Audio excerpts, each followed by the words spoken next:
How's it going, guys? Welcome back to another tutorial series where we are going to be building a super furnace setup. I was going through YouTube trying to find something for my world, and I couldn't find anything that looked proper. There are a lot of great designs out there, don't get me wrong, but there are just some flaws that I wanted to fix. I wanted it to be a little bit smaller than what some of them are out there. So this is what I have come up with. Not everything is completely original. Obviously, we are going to be using a lot of rails and minecarts to be dropping those items into said furnaces. But other than that, we got a great episode prepared for you. So first off, you are going to need some powered rails. This is going to be completely dependent on what you can achieve in your world. If you can afford 100 of these, that is great. If you can only afford 6, that works just fine. The more you have, the better. But in this situation, you can do it with less. So you're going to need those. You're going to need some regular rails. You're going to need 3 hopper minecarts, a ton of hoppers. You're going to need 2 redstone torches. You're going to need a bunch of furnaces. This depends on how big of this array you want. This can be made to size to whatever you want to fit your world and your needs. Next up, you're going to need some chests. You're going to need a comparator. You're going to need 1 repeater, a piston, sticky pistons to be exact. You're actually going to need 2 of these. You're going to need some redstone dust and a lever. Although not very expensive. The only thing that's going to be expensive is the iron. And to me, that is not very expensive.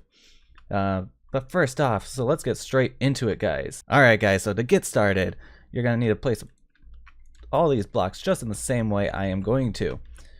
I'm going to do this a little fast, but don't worry, I will give you a little walk around. So first off, this is where your first rail is going to go. And from here, you're going to go ahead, grab some redstone dust, place it here. I'm going to break this block out, place a repeater there, and there you go. This is the very beginning of the works. Next off, I'm going to go out by 3, actually 4. I'm going to go 3 in the floor. We're going to be placing down a couple rails, and then another powered rail here. Now, I'm going to make this to how exactly I would make it, and that was with the max powered rails possible. So what you're going to need is to place 2 powered rails here, and these have to be regular rails. I will tell you later on what can be switched out for what. Next up, we are going to be needing a hopper. So go ahead, place your hopper here, a chest here, a comparator on said hopper. Now take some temporary blocks. Let's actually grab some white. White will represent our temporary. So we're going to go like this, kind of encase this comparator. Like so. Build 1 more out this way. Place some rails and a hopper minecart. Go ahead, push it off and into the little chamber. Go ahead and break all the white blocks and just like so. So that should be perfectly in place. Next up, go ahead, take a block right outside the back of that comparator. So shift click on the comparator itself. Place a redstone torch. You can put 2 blocks out going to the right of the torch, 1 on top. And before we forget, we are going to need a piece of redstone dust here. Place a block there and there. Whoops. With redstone dust on top of those blocks. This should be powered by said redstone torch. Place some redstone right on top like that. Next up, you're going to place a sticky piston facing out. Block on top. 1 more sticky piston, just like so. Go ahead and place these 2 blocks just like so. All these blue blocks can be switched out for whatever solid block of your choice. Most of them can be half slabs as well. You just have to make sure that they are redstone compatible. Alright, now let's talk about these rails. This is where you have to be kind of careful because it can get messy kind of easily. So think about it, you need 1 powered rail, 1 normal one, and then a second one. Make sure that they don't connect like that. Then go ahead, place a block, and go up 1. To know that you did it right, you will see that it goes, you have 2 that are flat and 1 up. If you come in 1 backwards, it'll mess the whole thing up and your carts won't move properly. Just keep going up, just like so, and that's where you can end this.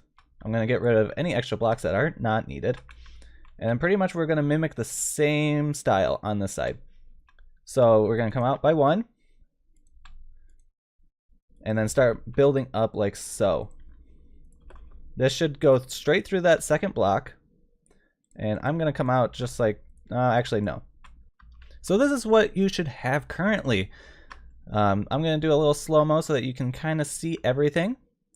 Actually, we do need our lever right there, so make sure you add that. But this is where you should be currently.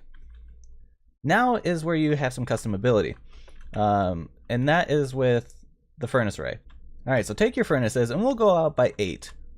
And then you'll go 6, 7, and 8. So they should be up one above the ground, just like so, and or one right below your track. So next up, grab some hoppers and place them all on top, all along the sides, just like so. And then this is where you want to determine where your chest is going to go. I'm going to place it here. You can place it on the other side. You can place it wherever you want. But just make sure that all your hoppers on the bottom feed into said chest, and you will be good. So if you have this, you're on your way.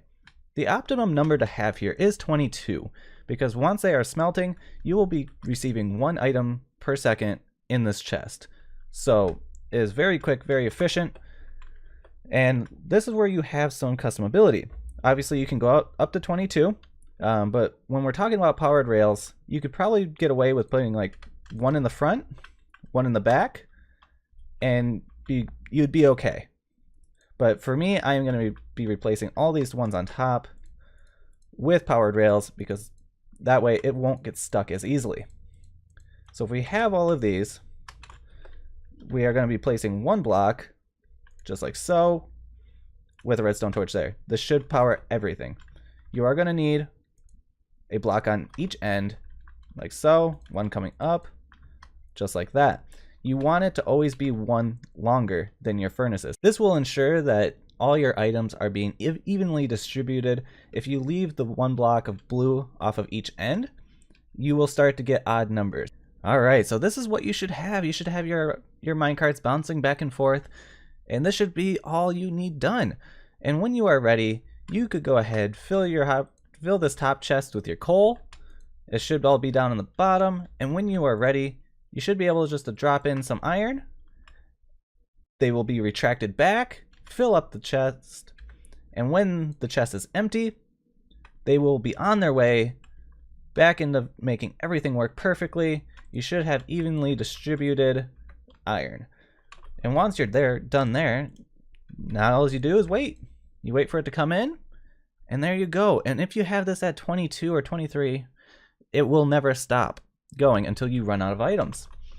And if you wanted to turn this off, let's say, you know, this chest is empty, you're not using it, and you really don't want to listen to that cart going back and forth all the time, you can go ahead, pull this lever. It's a manual override, and it'll just park it until you are ready to go again. And now you can, you know, throw in your iron, and once it's done, you know, you can switch it back, and there you go. Well guys, I hope you guys enjoyed this episode. This has been a fun tutorial. It was a lot of fun trying to crunch this design down as far as I could. You know, putting that hopper on top of the comparator, you know, was a big game changer for this design. So really happy with how it turned out. I hope you guys enjoy this as much as I do. Be sure to build in your world. Let me know how it works for you. And thanks for watching. Be sure to smash that like button if you enjoyed this. If you really enjoy my kind of content and you want to be back for more, be sure to subscribe and hit that notification bell so that you never miss one of my episodes. I am really enjoying the growth that we're having on this channel. We're up to 74 subscribers. That is incredible to me, and I'm super grateful to everybody that is here enjoying my content. And guys, until next time, I will catch you in the next one. Bye.